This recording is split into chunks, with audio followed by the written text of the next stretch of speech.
வாசித்து பார்க்குறீங்களா?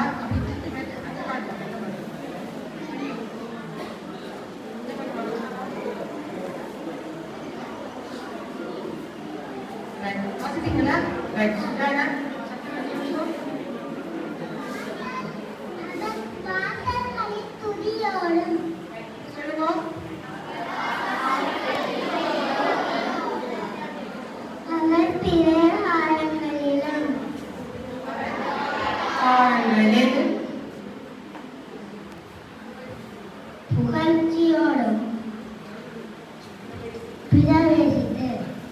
புகழ்ச்சியோடும் பிரவேசித்து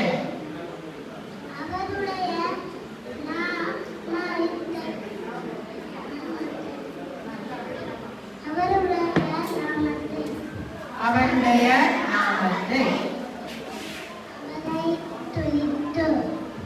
அவரை துதித்து ஸ்தோத்தரியுங்கள்.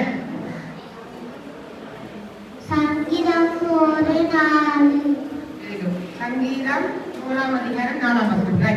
இப்ப சொல்லிக்கிறாங்க, அவர் வாசல்களில் துதியோடும் அவர் பிரகாரங்களில்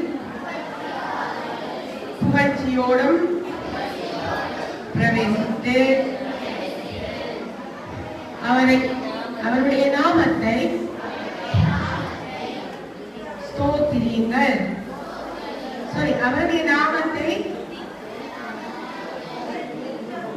துதித்து